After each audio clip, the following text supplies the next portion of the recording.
tardes y muy buenas noches a todos. Mi nombre es Laura Velandia y les doy la bienvenida a un nuevo episodio de Voces de la Historia, un espacio en el que damos la palabra a expertos nacionales e internacionales para profundizar en momentos clave de nuestro pasado, analizar su impacto y descubrir los detalles que muchas veces permanecen ocultos.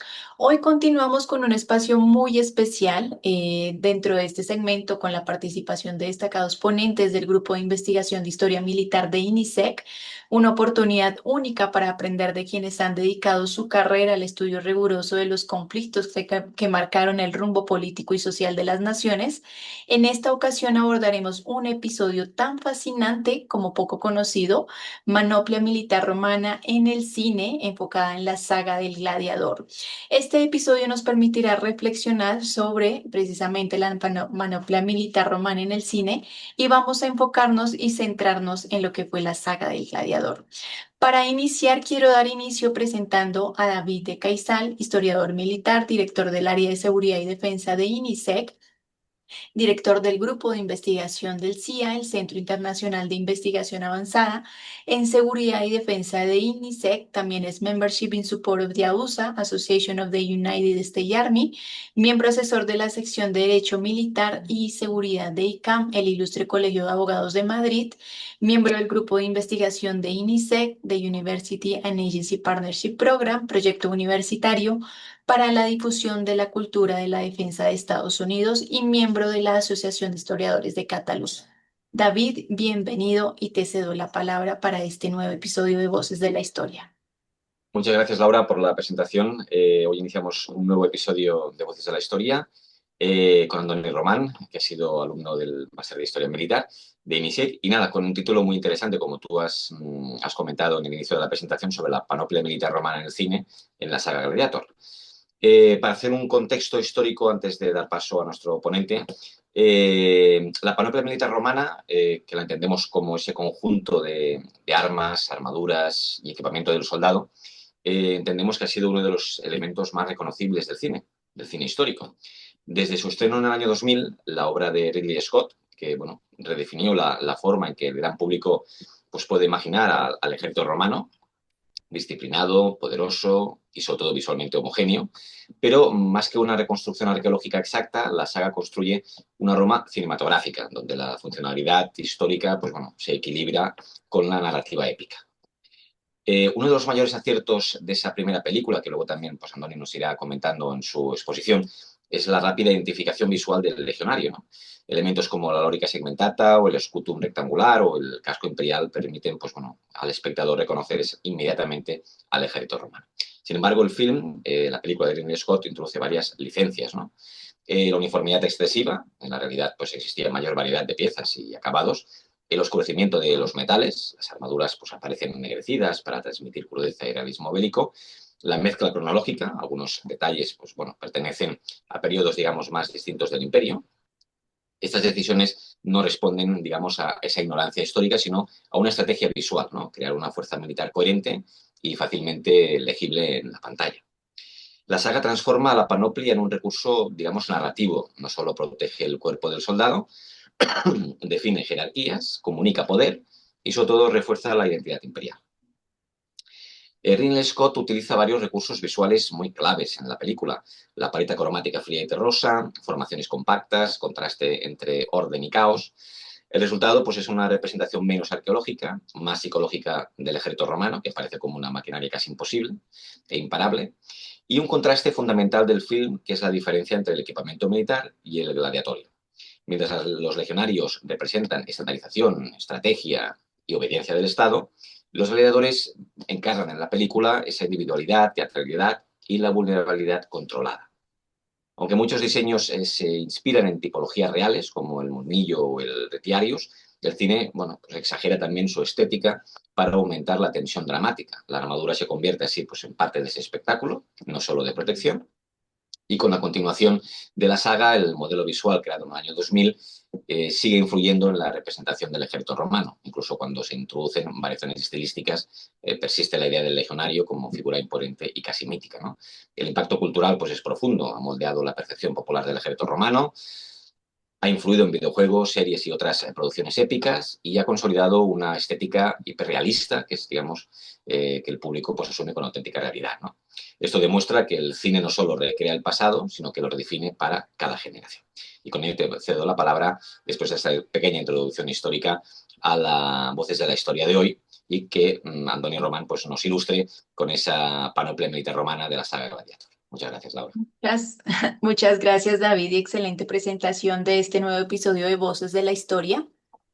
Y para guiarnos en este apasionante recorrido histórico, contamos con la participación de un invitado excepcional. Nos acompaña Andoni Román, graduado en historia de Vitoria Gaes, investigador asociado al Grupo de Investigación de Historia Militar de INISEC, máster universitario en Historia Militar de INISEC, proyecto de investigación, Grupo de Investigación de Ana Iriarte Goñi, experiencia en manipulación de fuentes primarias, Archivo Histórico Provincial de Sevilla, manipulación en fuentes primarias, trabajo de equipo, liderazgo, resolución en grupo reducido, excavación en la cueva de Arenaza de Galmes, grupo de investigación de Javier Fernández Erazo y trabajo de campo de carácter arqueológico. Andoni Román, es un verdadero honor tenerte hoy en Voces de la Historia. Bienvenido y gracias por acompañarnos en este episodio. Te cedo la palabra. Bueno, en primer lugar, el honor es mío. Muchas gracias por contar conmigo para hablar de algo tan apasionante, ¿no?, como es el equipamiento militar romano y la panoplia en todo este periodo. Así que, si queréis, podemos empezar un poquito por el contexto histórico en el que se enmarcan estas dos películas, que esta segunda apareció como una sorpresa más que nada porque digamos que la película que ha estado en el corazón de todos ha sido la primera y esta segunda fue un poco de imprevisto, ¿no? Y no están al mismo nivel, ni mucho menos. Pero digamos que estas dos películas se sitúan en un periodo comprendido entre el gobierno, que no reinado, que es un error muy, muy frecuente, el gobierno de Marco Aurelio, del emperador Marco Aurelio, y el de Caracalla, ¿no? ¿Qué está pasando en este momento? Para ponernos un poco en situación. En la segunda mitad del siglo II después de Cristo, el imperio está sufriendo una crisis tanto a nivel político como económico. En primer lugar, están habiendo invasiones bárbaras en el limes danubiano de pueblos como los rosolanos, los yácigos o los marcomanos. Y en el este tenemos la cuestión del Imperio Parto, que ya desde principios del gobierno de Marco Aurelio, pues va a estar dando problemas en la frontera siria, a donde va a tener que, de hecho, ir el hermano de Marco Aurelio, Lucio Vero, a tomar cartas en el asunto, ¿no?, con el enemigo parto.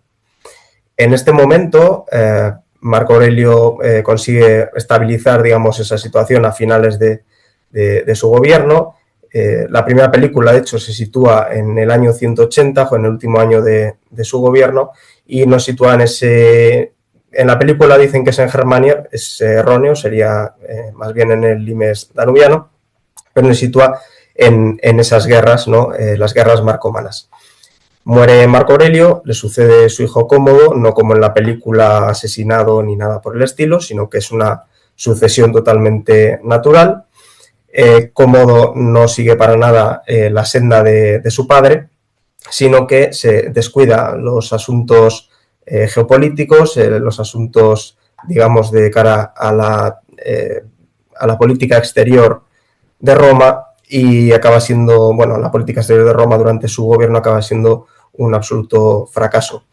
A su muerte le suceden una serie de personajes como Pertinax, Didio Juliano, que incluso se llegó a subastar el trono imperial, y acaba toda esta situación de inestabilidad política tras la muerte del asesinato de Cómodo, pues lleva a una guerra civil entre principalmente Clodio Albino, Pescenio Níger y el famosísimo Septimio Severo, el cual saldrá victorioso de esta guerra. Septimio Severo emprende una serie de reformas militares, sobre todo, introduce la anona militar, crea colegios militares para representar a la rama del ejército, es decir, le da mucho más peso al ejército en el gobierno imperial, es decir, el gobierno imperial pasa a ser un sistema más parecido a los caudillos guerreros que a un sistema más bien de un primus inter pares, de un primer senador entre iguales, y esto va a ser una tónica que se va a acentuar a lo largo del siglo III y que llevará a una tremenda crisis, ¿no?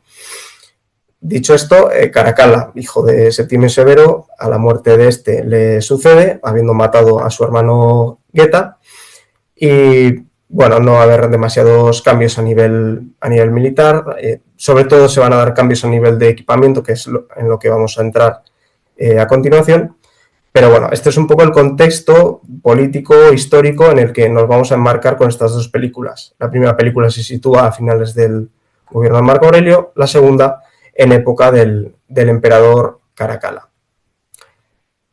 Así que, dicho esto, me gustaría hacer un apunte muy, muy importante, que previamente ya lo ha señalado David con gran acierto, y es que tenemos muchas veces esta idea del ejército romano totalmente uniformado. Imaginemos al típico legionario con esa lorica segmentata, ¿no? Esa galea, ese casco gálico imperial, ese escudo rectangular, pero tenemos que tener en cuenta que la historia de Roma tiene pues, prácticamente 1000 años y nada tiene que ver el guerrero de época monárquica con el legionario de la República tardía, con el del Alto Imperio o el del Bajo Imperio.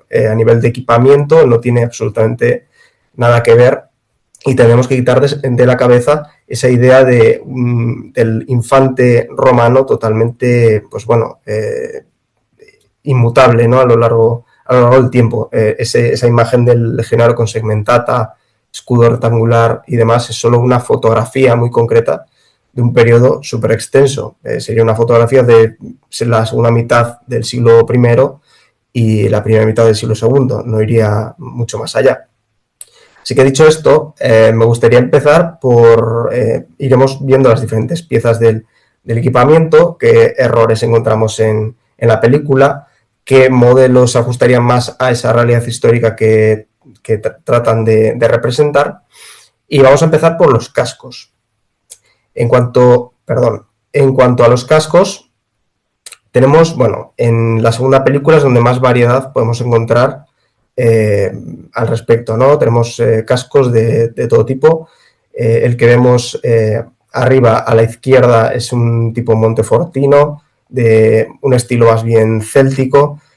Recordemos que en la segunda película comienza con una batalla en Numidia, totalmente anacrónica y fuera de lugar, ya que Numidia en el siglo III después de Cristo es un territorio totalmente romanizado, no da lugar a ese enfrentamiento, pero bueno, imaginemos, tenemos un enemigo ficticio al que le han atribuido pues cascos que supongo que han considerado los productores o el director exóticos, medianamente exóticos o llamativos, ¿no? Entonces han escogido el tipo montefortino.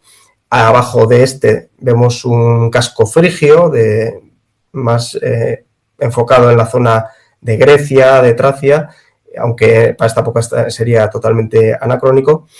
Y luego otros modelos pues que o bien son inventados, como los de la derecha, o tienen influencias de cascos de otros periodos que yo mismo desconozco. Pero bueno, que supongo que han interpretado que serían llamativos, que serían exóticos y los han incluido. Entonces, en la primera película sí que es verdad que vemos una mayor uniformidad en cuanto a los cascos. Se utilizan 2 o 3 tipologías de cascos, no se utilizan más. El que podemos ver en los legionarios es una tipología de casco que recuerda mucho a los que se ven en la columna trajana, un casco podría ser de tipo ático, o el que vemos en Gladiator, este que vemos arriba a la izquierda, es una mezcla entre el Newstead, que es el clásico que imaginamos todos del legionario arquetípico, y el ático por esas carrillas más estilizadas y demás, que sí que es verdad que se encontró en Alemania un modelo muy muy parecido a este concretamente, pero solo se ha encontrado un ejemplar y no sabemos con qué frecuencia se daba este modelo de casco, si era de oficiales, si era de de la propia infantería, eso ya no lo sabemos. Lo que digo, también hay una utilización en esta primera película de cascos áticos al más puro estilo del relieve del Louvre, de los pretorianos del Louvre, un relieve clásico de donde han sacado todas las representaciones de otras muchas películas como Quo Vadis o Ben-Hur de cascos áticos, y para Gladiator pues también entiendo que utilizaron esa referencia, ¿no? Pero sí que es verdad que la principal diferencia es que en Gladiator 1 vamos a ver una uniformidad muchísimo mayor en los cascos, ¿no? También es verdad que en esta primera película de Gladiator vemos algunas mezclas de diferentes tipologías, como puede ser el Teilenhofen, que es el que vemos aquí abajo, que este ejemplar, esta fotografía es de la segunda película. Es una representación muy realista del verdadero modelo Teilenhofen, el que está abajo a la izquierda.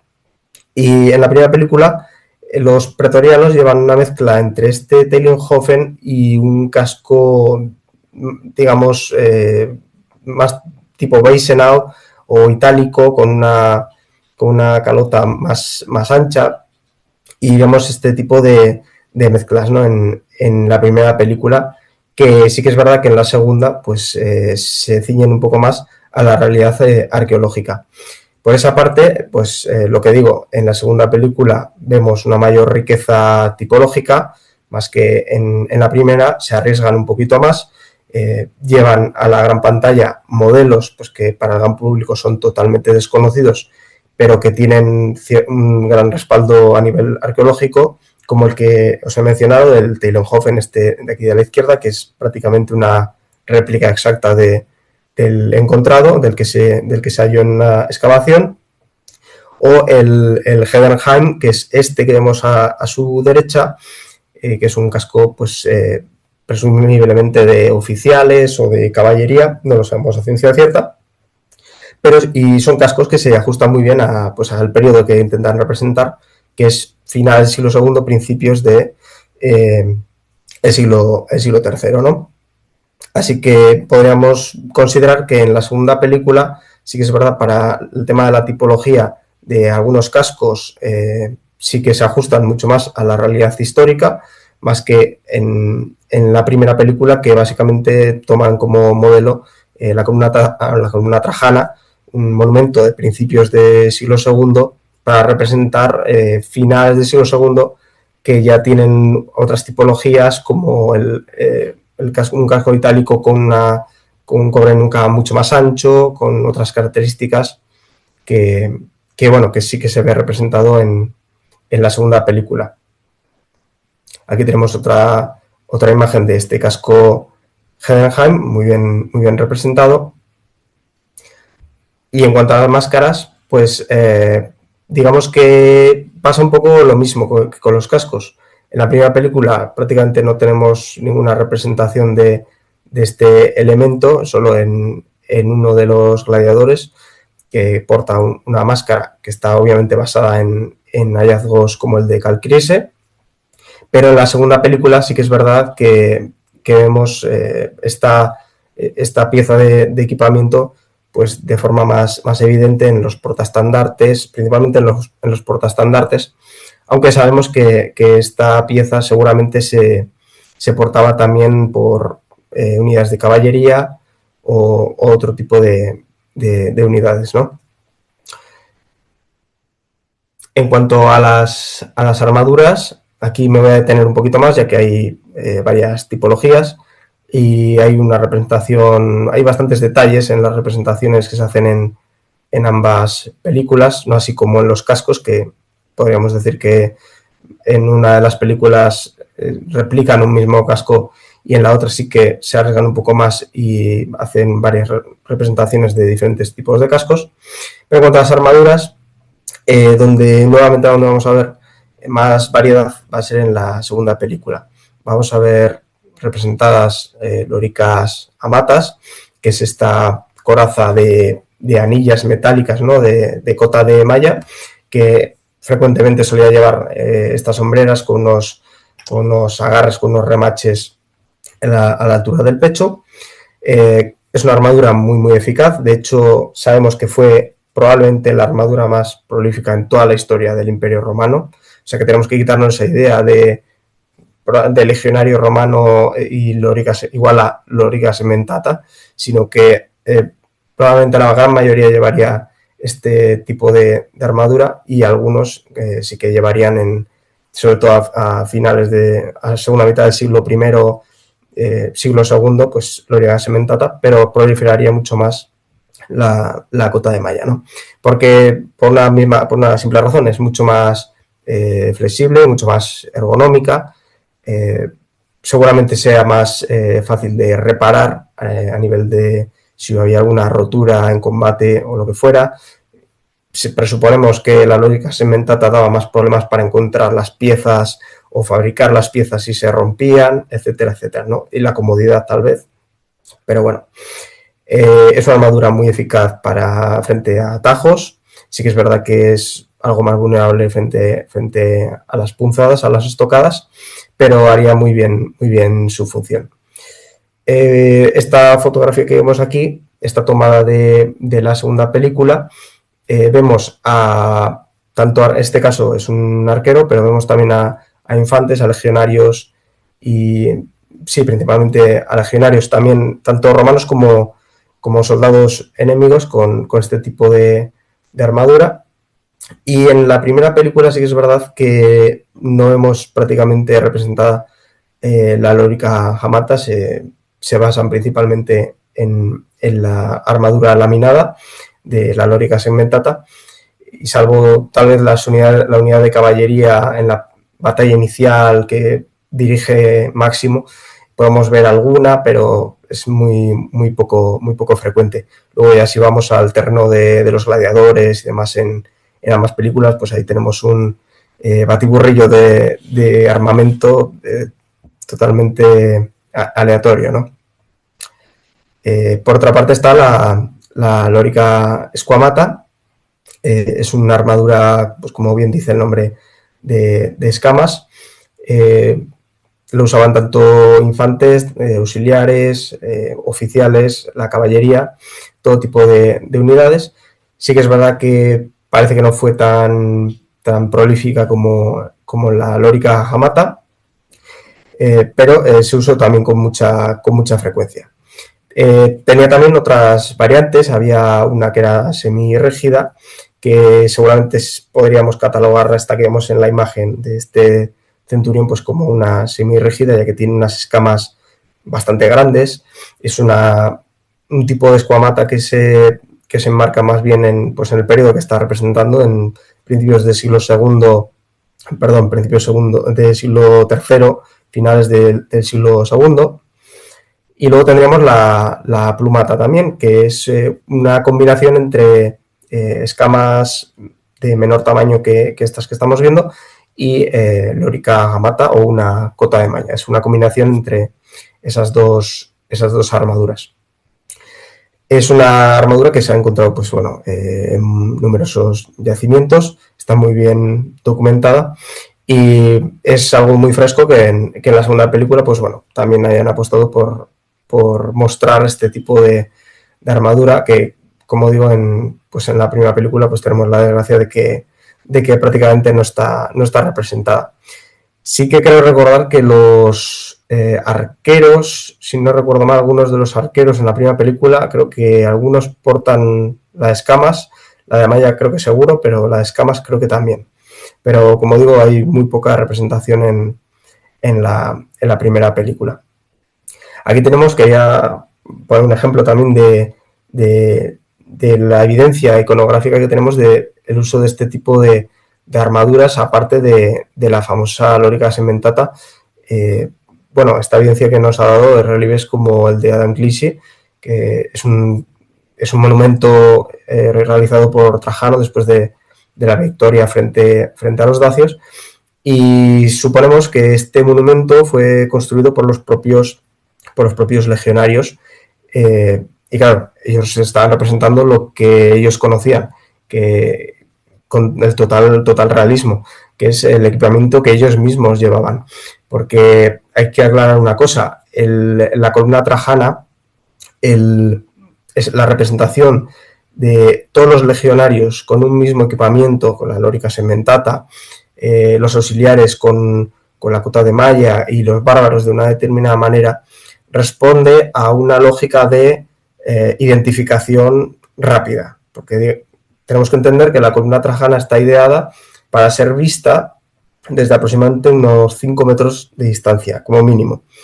Entonces el espectador tiene que ser capaz de leer lo que está pasando en los relieves de la columna de forma bastante visual a esa distancia. Entonces, si uniformizan a todos los romanos, es mucho más sencillo saber estos son los romanos, estos son los bárbaros, está pasando esto o aquello.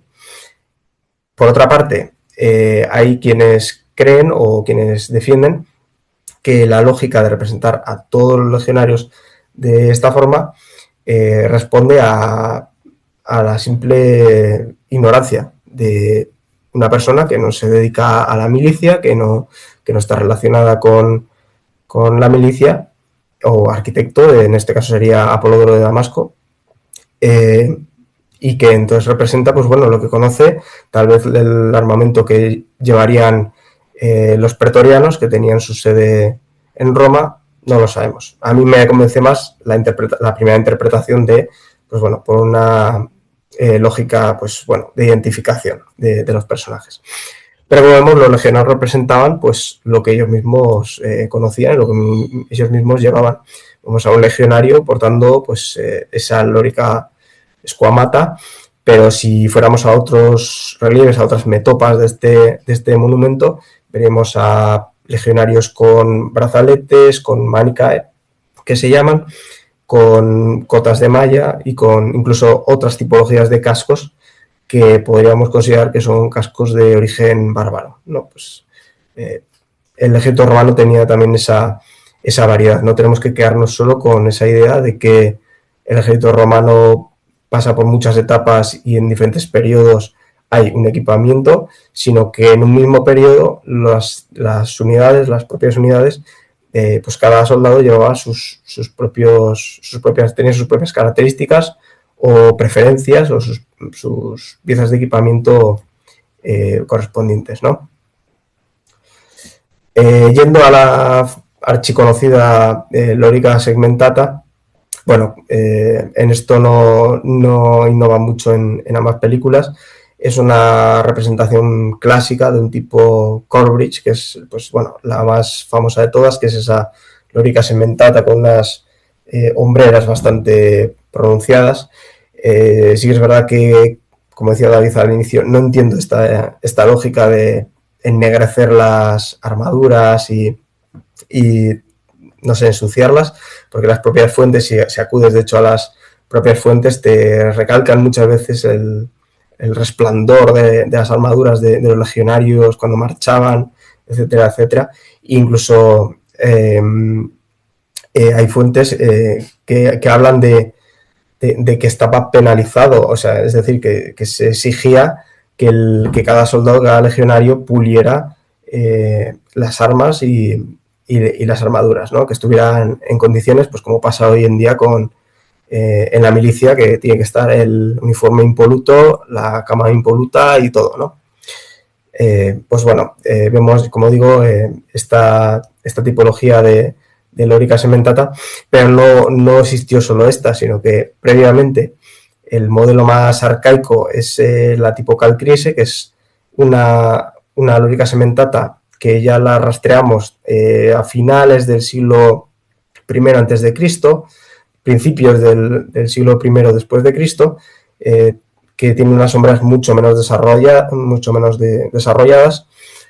Luego vendría la tipología más conocida, la Corbridge, que es la que se representa, y luego en la segunda mitad del siglo II, finales del siglo II, aparece otra tipología que es la Newstead, que básicamente se diferencia en la tipología de los cierres de las diferentes piezas, los remaches y los cierres del conjunto de la armadura. En cuanto a otras características, pues bueno, sería bastante similar a la Corbridge. pero sí que es verdad que sería la tipología más adecuada para representar la lórica segmentata pues, en las dos películas, tanto en Gladiator 1 como en la 2, ¿no? Sería pues algo muy fresco, ¿no? Sí que es verdad, pues bueno, que como vemos han apostado por una tipología clásica. En la primera película hay una uniformidad absoluta, de hecho la zona torácica de la armadura no está muy bien representada, ya que solo lleva láminas en la parte delantera y trasera. Es un diseño un poco extraño. Y en la segunda película, pues bueno, también hacen, para mi gusto, un sobreuso de la lórica segmentata. Pero bueno, como vemos en esta imagen de abajo que corresponde a la segunda película, pues bueno, también podemos ver algunas lóricas amatas que, bueno, pues siempre está, nunca está de más, ¿no?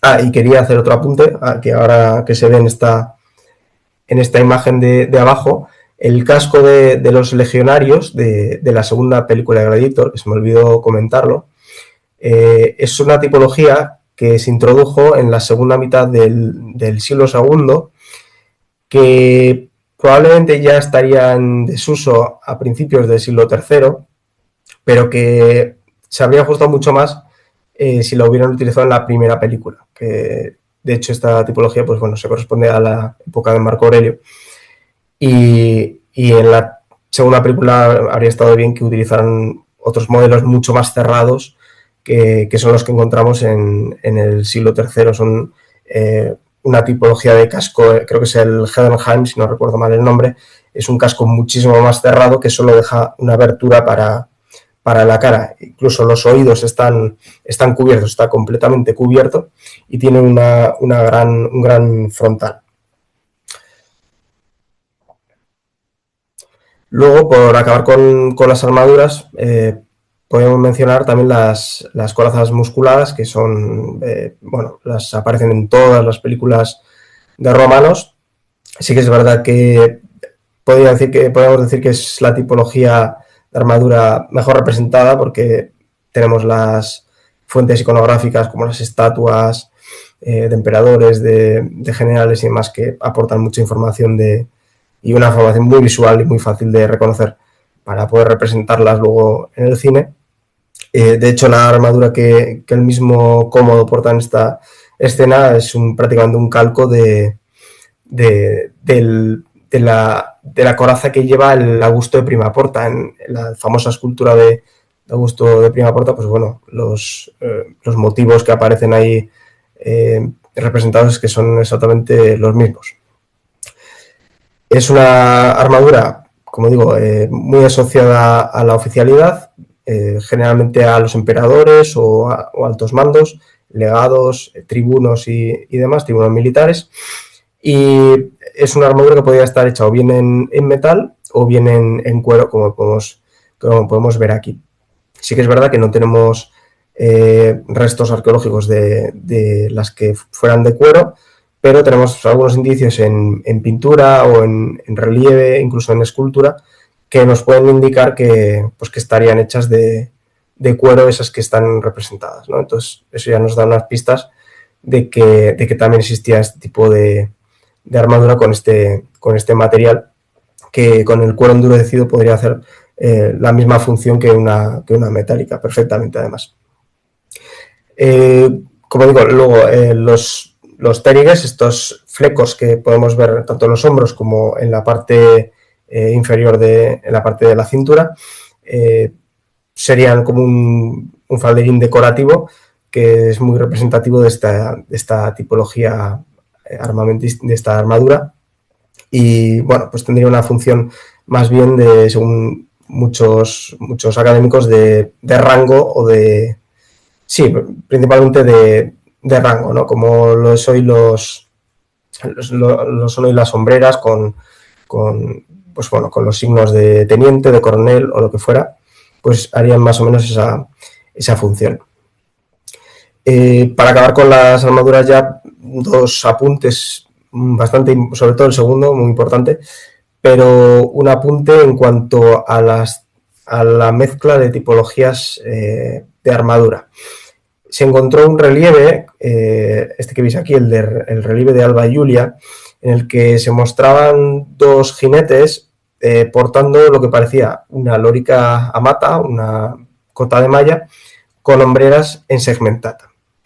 Esa es la interpretación que se ha hecho de la imagen. Otra cosa es que esté mal interpretada la imagen, pero todo apunta a que lo que se ve ahí es a dos jinetes con una cota de malla con las hombreras de lorica segmentada. Esto nos da la información de que existía este tipo de combinaciones, por lo que no sería tan descabellado la combinación que podemos ver en, por ejemplo, la armadura de Máximo, que porta tanto al inicio de la película, en la batalla inicial, como bueno, en este mismo fotograma, una coraza de cuero con hombreras de segmentada, que mucha gente se llevaría las manos a la cabeza, pero este relieve nos está dando la información de que esto parece ser que se hacía. No sabemos con qué frecuencia, no sabemos hasta qué punto lo hacían todas las unidades, solo sabemos que esto se daba.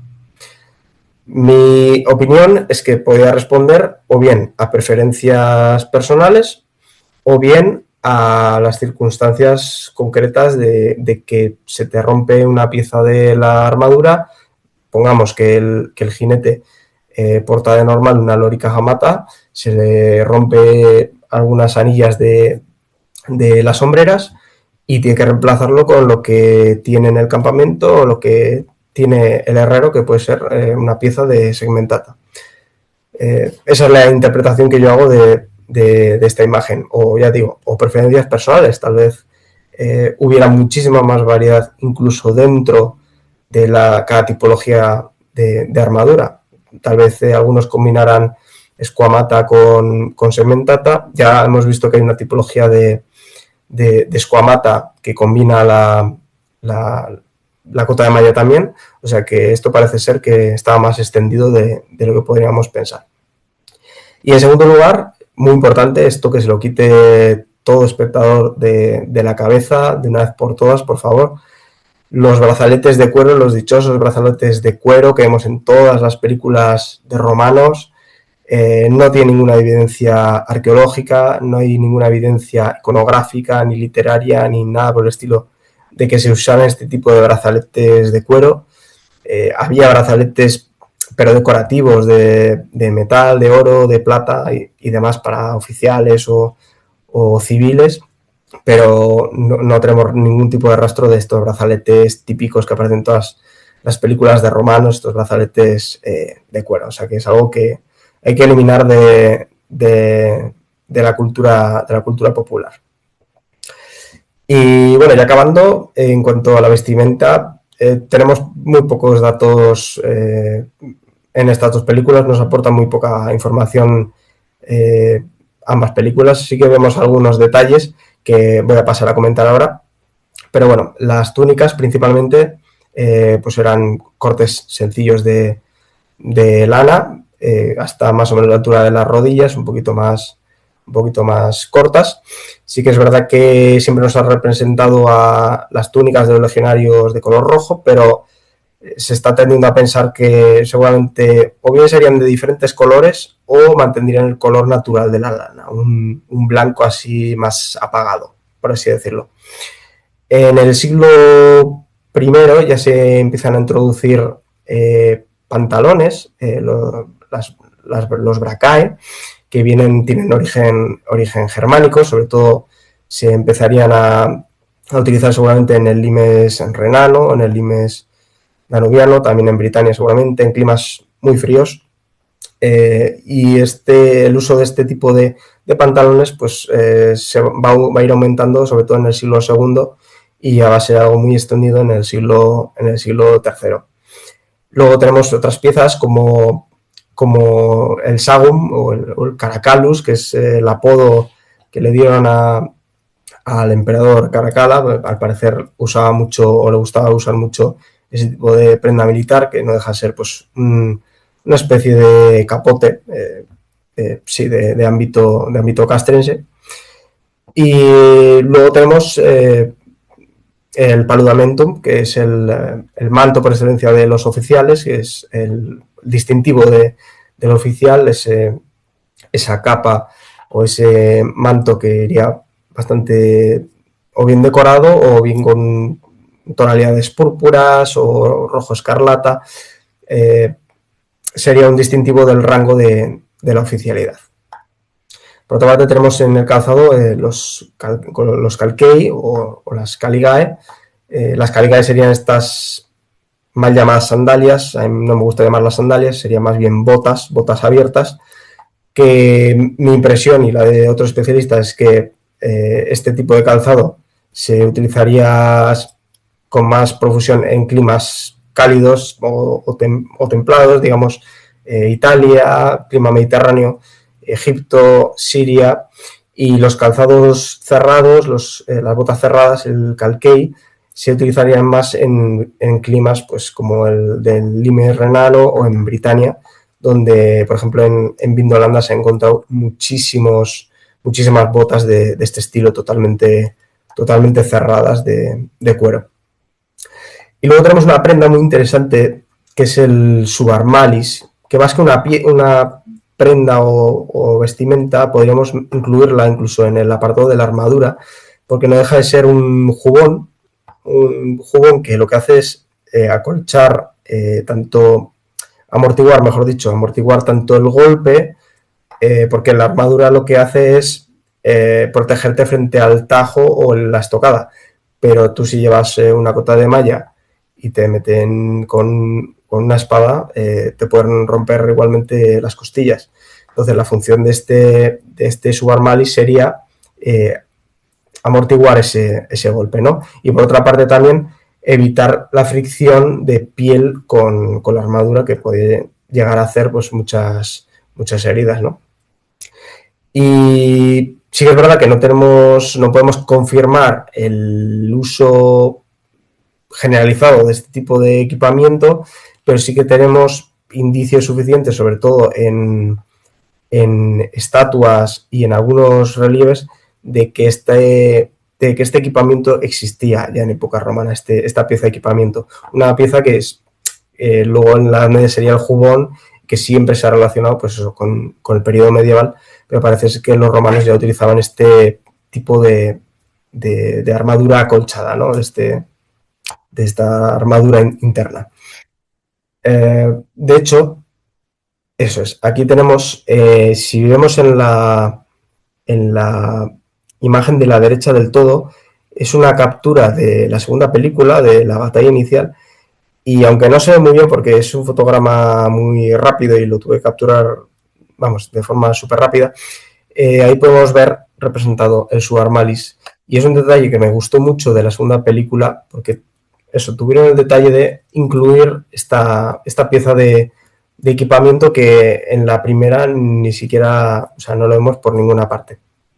De hecho, en la imagen central es la única imagen que pude sacar pues bueno, para sacar algo de la vestimenta de los legionarios en la primera película, pero poco podemos ver. Parece que llevan bracae, algún tipo de prenda de cuero, un sagum, pero bueno, no se puede identificar muy bien la vestimenta que llevan, ¿no? los legionarios en la primera película. Y luego hay otra pieza de equipamiento que es bastante llamativa, sobre todo en la primera película, para mí demasiado, que es el focale. El focale es una pieza de una prenda de lana que se ajustaba aquí al cuello con un broche, que servía para evitar la rozadura de la armadura con el cuello.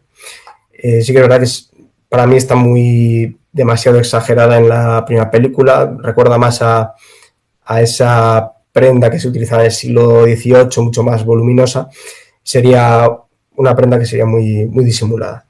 O sea que por esa parte, pues bueno, está un poco exagerada. En cuanto a las armas defensivas, tenemos el scutum cuadrado, el rectangular, un escudo, pues bueno, archiconocido por todo el mundo, pero que para mí se ha explotado demasiado en todas las épocas representadas de la historia de Roma. De hecho, para la segunda película, la Gladiator 2, tendríamos que ver, sí que es verdad que se han encontrado ejemplares de estos escudos rectangulares de este periodo. En Dura Europos, por ejemplo, tenemos un ejemplar magnífico, pero sí que tendríamos ya la introducción de escudos más bien ovalados, debido al mayor uso de la lanza en detrimento del uso de la espada corta, ya que un escudo redondo, pues bueno, es mucho, la lanza es mucho más manejable con un escudo ovalado que con uno rectangular. Básicamente se basan para representar este tipo de escudos rectangulares nuevamente en la columna trajana. Tienen totalmente los mismos motivos de las alas, los rayos y demás, que seguramente estarían más, representarían más al escudo de la Guardia Pretoriana, pero bueno, lo utilizan indistintamente para todas las unidades, aunque ya sabemos que cada cohorte llevaría su propio emblema en el escudo. Aquí tenemos pues algunos fotogramas de ambas películas. La imagen de la izquierda es de la segunda película y las otras dos de la primera película. En el caso de la imagen de la derecha del todo es la Guardia Pretoriana, que en este caso han optado pues bueno por basarse en el relieve de los pretorianos del Louvre, usando ese escudo ovalado de tintes republicanos, que dudo bastante que para finales del siglo II se siguiera utilizando este modelo de escudo, incluso para la Guardia Pretoriana, pero bueno, ahí está, ¿no? Y poco más que decir de los escudos, ya que, como digo, pues bueno, es una misma tipología la que usan para todos. En cuanto a las armas ofensivas, las espadas, tenemos el clásico Gladius romano, el Gladius hispaniensis. Tenemos dos tipologías principalmente representadas: el tipo Mainz, que se corresponde más bien con el siglo I, sobre todo primera mitad del siglo I, o sea que sería bastante anacrónico en esa primera película de Gladiator, que es la que está portando cómodo a sus espaldas. No tendría mucho lugar en esa época. Y luego está el Gladius tipo Pompeya, que es ese Gladius de hoja recta, de punta mucho más triangular que el tipo Mainz, que sería muy parecida a la que está portando Máximo, solo que bastante más corta, ya que él está portando una espada larga de caballería. Y sí que es verdad que me habría gustado más ver en ambas películas más espadas largas y menos Gladius, sobre todo tipo Mainz, ¿no? Todavía el Gladius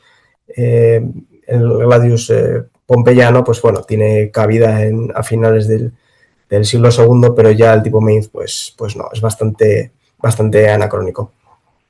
Sí que es verdad que habría sido también interesante incluir espadas que aparecen y desaparecen, de hecho, en un muy corto periodo de tiempo, que es la espada de pomo de anillo, que es una espada que aparece en la segunda mitad del siglo II y ya perdemos el rastro para comienzos del siglo III. Es una espada que tiene una vida muy corta y que seguramente fue influencia bárbara completamente. De hecho, creo que tengo una fotografía aquí justamente de esta espada de pomo de anillo que, como vemos, recuerda más a una espada de la Alta Edad Media, no podríamos decir, con esa guarda recta y ese pomo de anillo. Pero como digo, bueno, tuvo poca vida útil, pero habría estado interesante pues también incluirla, ¿no? en la primera película. Y en cuanto a las jabalinas, tenemos el clásico Pilum, que todos conocemos, esa jabalina diseñada para penetrar cualquier tipo de armadura, con ese gran poder de penetración, que en muchos casos se añadía, como vemos en la imagen de arriba, esa esfera metálica para añadirles mayor potencial de penetración. Sí que es verdad que el asta, lo que es la parte metálica de la punta, es demasiado gruesa. De hecho, una de las ventajas de esta jabalina y su gran poder de penetración residía en que el asta era muy, muy fina. Entonces, era mucho más fácil penetrar cualquier tipo de de armamento o de pieza de equipamiento, ¿no? Luego, en el siglo III aparecen otras variantes como unos pila, mejor dicho, con varias esferas, con un mayor poder de penetración, pero bueno, podríamos decir que está bastante bien representada en ambas películas, tanto en la primera como en la segunda. Y las lanzas, por así decirlo, pasan sin pena ni gloria, ¿no? Aparecen muy poquito, no tienen mucha representación en ninguna de las dos películas. De hecho, en la primera película, donde más podemos ver este tipo de armas ya en el contexto de los gladiadores, en uno de los combates en el Coliseo, en el que portan estas astae con esa punta en forma de hoja bastante estilizada, que sí que es verdad que está muy bien representada, se ajusta bastante bien a los ejemplares que se han encontrado a nivel arqueológico, pero bueno, no tienen mucha relevancia en ninguna de las dos películas. En cuanto a las dagas, pues todos conocemos el clásico pugio romano. Sí que es verdad que hemos interiorizado ese modelo del siglo I después de Cristo, pero hubo otras variantes con una hoja más ancha, sobre todo en el siglo II aparecen pugios con hojas bastante más anchas, en el siglo III también incluso parecen espadas cortas, algunas de ellas ya en el siglo III, pero bueno, no vemos ni rastro de este tipo de arma en ninguna de las dos películas. Y en cuanto a los arcos y las flechas, los romanos utilizaban arcos compuestos, pues de un tamaño medio, como los que podemos ver en la imagen. En Gladiator 2 también se emplea este mismo modelo de arco, está bastante bien representado, y contaban con todo tipo de munición, tanto munición normal como incendiaria, con unas puntas que de hecho se han encontrado si no recuerdo mal, en las excavaciones en Alesia, del asedio de Alesia por Julio César, puntas que tienen una forma como de jaula, donde se introduciría alguna sustancia pegajosa muy inflamable a la que luego se le prendería fuego. Y bueno, esto lo tenemos representado en la primera película seguro, que es el fotograma que estamos viendo, en la segunda película creo que también en la batalla inicial. Y ya para finalizar, bueno, hemos hecho un recorrido bastante genérico del equipamiento que se representa en ambas películas, pero las conclusiones a las que podríamos llegar es que en la segunda película se han arriesgado más. Se han arriesgado más a la hora de, pues bueno, meter un poco de frescura, de romper esos estándares que estaban muy, muy asentados y que se asentaron mucho en la década de los 2000, de esos legionarios totalmente uniformados, con lórica sementata, etc. Pues han querido romper un poquito ese esquema, han introducido pues piezas muy interesantes basadas en los hallazgos arqueológicos, en la iconografía, como los monumentos de Adam Clichy, y creo que eso le puede dar pues mucho frescor a esta película, que sí que es verdad que a nivel de calidad, pues personalmente me parece muchísimo peor que la primera, pero sí que es verdad que a nivel estrictamente de rigor histórico en cuanto al equipamiento, pues bueno, la primera deja bastante que desear.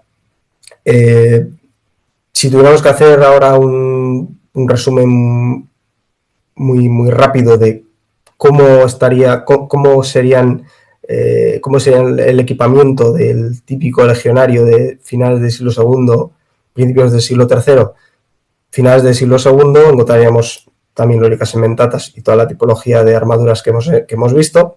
Cascos predominarían variantes del gálico, que serían con un cubrenucas mucho más grandes, seguirían con escudos rectangulares, y espadas, pues como hemos visto, con introducción de puño de anillo, con todavía algunos gladius, introducción cada vez más acentuada de espadas largas, y ya en el siglo III, a principios del siglo III, época de Caracalla, Septimio Severo, pues tendríamos la introducción de nuevas tipologías de cascos como el Heidenheim, cascos mucho más cerrados, que cubren orejas, totalmente los pómulos, solo deja una abertura en la cara, mayor proliferación de cota de malla, introducción de escudos ovalados cada vez más acusada, el desplazamiento de los pila, la jabalina romana, por la lanza, frente a las nuevas amenazas como era la caballería de alanos y otros pueblos, y el uso de espadas largas. Estas serían las principales características, muy grosso modo, del ejército romano o del infante romano de esta época. Y pues poco más, por mi parte esto sería todo y te cedo la palabra, David, si hay alguna pregunta o lo que sea. Muchas gracias, Antonio Román, por tu valiosa participación y por compartir con nosotros tu conocimiento sobre este episodio. Tu aportación considero que ha sido enormemente este espacio, ha enriquecido el contenido y ha sido un verdadero placer contar con tu colaboración y tu participación. Muchas gracias por esa excelente presentación también. Muchas gracias. Y si les parece bien, vamos a comenzar con algunas preguntas para profundizar aún más en este tema, a toda nuestra audiencia también, sobre este importante acontecimiento y este tema tan importante que cruzamos el día de hoy en este episodio. Vamos a iniciar con una pregunta para toda nuestra audiencia que puede responder Anthony Román y es acerca de qué tan fiel es la representación de la armadura legionaria, el gladiador del año 2000. Sí, pues como digo, el mayor problema de Gladiator, de la primera película, es esa uniformidad excesiva en el equipamiento de los legionarios principalmente. Tenemos pues unidades que están básicamente basadas en la columna trajana, la toman como modelo completamente y lo trasladan completamente Es un traslado de la columna trajana a la gran pantalla, básicamente, tanto los arqueros como infantes, caballería, escudos, tipología de armamento, cascos, completamente, pues bueno, se separa mucho de la realidad histórica que ya para este periodo, para finales del siglo II, pues tendríamos una muchísima mayor riqueza de armamento, de tipologías, de combinaciones incluso de diferentes tipos de armaduras por parte de un mismo infante. Entonces deja bastante que desear, no así en la segunda película donde vemos pues más variedad. Excelente respuesta también para toda nuestra audiencia. Muchísimas gracias también por esta increíble respuesta también. Vamos a continuar con una siguiente pregunta, David. ¿Qué te parece?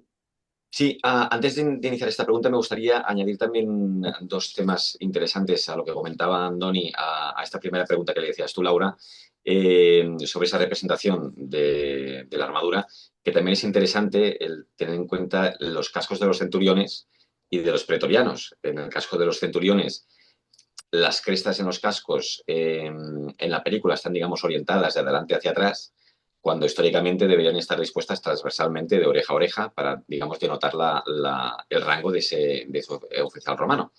Y en el caso de los pretorianos, en la primera película aparecen vistiendo ese color púrpura intenso, algo que tampoco no está corroborado en evidencia histórica, ya que pues, bueno, solían usar también equipamiento de legionario estándar con sutiles toques decorativos, ¿no? Pero eran dos temas que también me gustaría añadirlos a lo que comentaba Andoni. En cuanto a Excelente, la David. pregunta, en cuanto a la pregunta que quería comentarle a Andoni es ¿cómo influye esa estética cinematográfica en la representación de la panoplia romana? Eh, bueno, yo diría que, claro, la gente de mi generación, incluso la generación anterior, incluso otras dos generaciones anteriores, que han podido disfrutar de Gladiator, de Ridley Scott, pues ya han interiorizado en su mente esa imagen del legionario romano con esas características. Y de hecho, muchos de los grupos de recreación que aparecieron o que se desarrollaron en los 2000, que fue el gran boom, la gran explosión del interés por el mundo romano a raíz de esta película, han representado así a los legionarios, los han representado todos con loriga segmentata, con la túnica roja, todas estas imágenes que podemos ver en internet si buscamos legionario romano, es la clásica representación de la columna trajana, y va a ser muy difícil desmontar eh, ese anclaje que tiene ya la cultura popular respecto al ejército romano. Va a ser muy, muy complejo, pero sí que es verdad que en ese aspecto la película Gladiator 2 sí que es verdad que ha tenido bastante poca relevancia, pero bueno, sí que es un paso más para romper esos clichés que tenemos, esos mitos que tenemos del ejército romano. Y sí que es verdad que la literatura, sobre todo académica, está haciendo muchísima labor al respecto, la divulgativa también, como Despertaferro, por ejemplo, en este sentido, con ilustraciones magníficas. Bueno, están intentando ya cambiar esa perspectiva de la cultura popular, y también se están sumando nuevos grupos de recreación histórica, o incluso grupos de recreación histórica que ya estaban fundados pero que se están actualizando y están mejorando su presupuesto y demás, y están haciendo pues representaciones mucho más fidedignas y mucho más ajustadas a la realidad histórica, y sí que por esa parte se está avanzando bastante. Gracias, Antonio, por la respuesta, porque está claro que evidentemente a lo largo de la historia y sobre todo del cine, y en el cine de época romana, como películas como Ben-Hur, ¿no? Que, bueno, con esas representaciones estilizadas que salían en la película, pues a menudo con armaduras de cuero pues más cómodas, pero históricamente bastante dudosas, o series modernas sobre la historia de Roma, que tampoco han mostrado, como tú bien explicabas, ¿no? Pues esa estilización real y concreta de los uniformes romanos, que a veces se estilizaba más por el tema de la representación visual de la película que no por lo que era realmente la historia de la vestimenta y de la uniformología militar romana, ¿no? Pero nada, muchas gracias por la respuesta. Totalmente, y gracias también, David, por ese complemento. También, Andoni, hay otra pregunta que yo creo que es importante o para contextualizar también a la audiencia y comentarles un poco acerca de qué diferencias existen entre la representación del ejército romano y la de los gladiadores. Pues en pocas palabras, abismales, porque si ya tenemos bastantes errores históricos en cuanto al equipamiento de los soldados y del ejército romano en ambas películas, en el tema de los gladiadores ya es aberrante, por no decir otra cosa. Porque tenemos bueno, todo tipo de invenciones, cascos totalmente ficticios.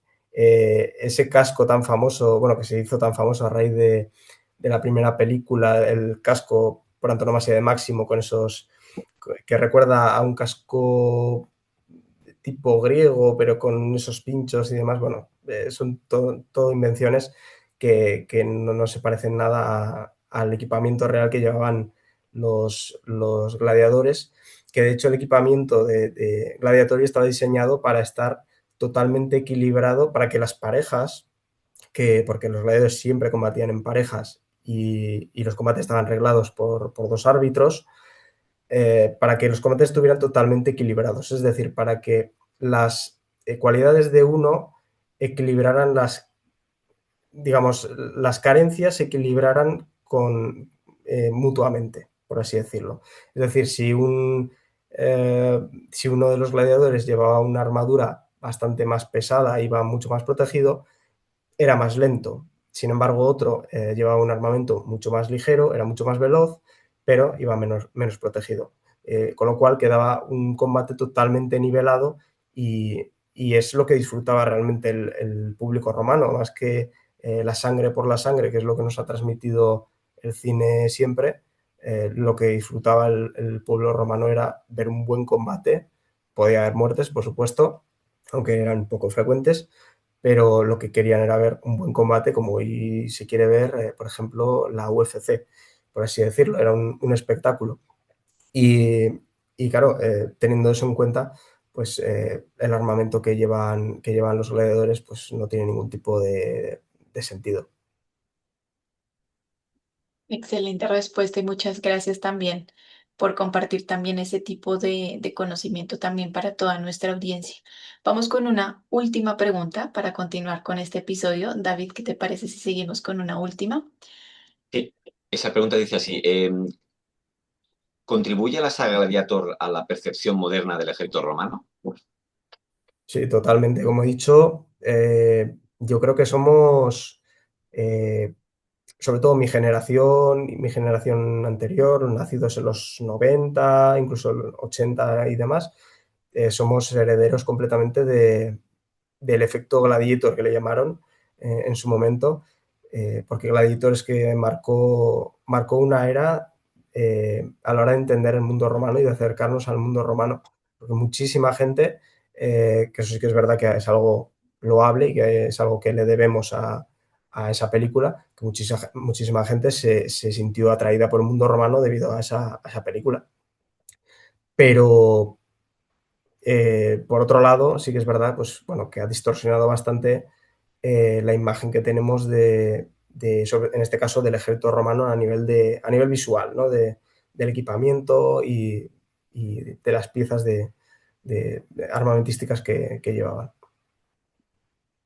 Y muchas gracias, Andoni. Sí, también un poco añadiendo lo que tú has ido explicando también durante la presentación. Se me venían también muchas imágenes de la película y lo que decíamos, esas licencias cinematográficas que se tomó Ridley Scott en el film, ¿no? Como Mm. no sé si te acuerdas, el combate demasiado caótico que también aparece, ¿no? A pesar Sí, de la disciplina, el inicio de la batalla, ¿no? De Gladiator, pues ignora el uso de las jabalinas, ¿no? Y que los romanos lanzaban antes del combate cuerpo a cuerpo. Luego el uso de la artillería en el bosque, ¿no? Esa sí, utilización de y el catapultas propio, y bolas de fuego, ¿no? sí, el propio emplazamiento de la batalla, si te fijas, no tiene ningún sentido. Es un claro rodeado por bosque, es el caldo de cultivo para una emboscada perfecta. Eh, Por eso. ningún dirigente romano habría optado por ese campo de batalla. Ni mucho Vamos, menos. mucho Además, menos. incluso con la aparición de la caballería, cuando la carga que lidera Máximo, que es muy poco probable que en ese contexto, en medio de ese bosque, pues, y con Mm, ese terreno, los romanos pues, solían usar unidades, digamos, auxiliares, germánicas para la caballería, ¿no? No con ese ataque que aparece en la película, pero bueno, esa película, bueno, pues lo que tú decías, ¿no? Nos traslada a ese mundo romano y, bueno, a veces te olvidas un poco de esas características históricas en el momento y, bueno, te lleva un poco a disfrutar de la película, pero bueno, siempre con esas pequeñas sí, licencias cinematográficas que se tomó Ridley Scott en la película. sí.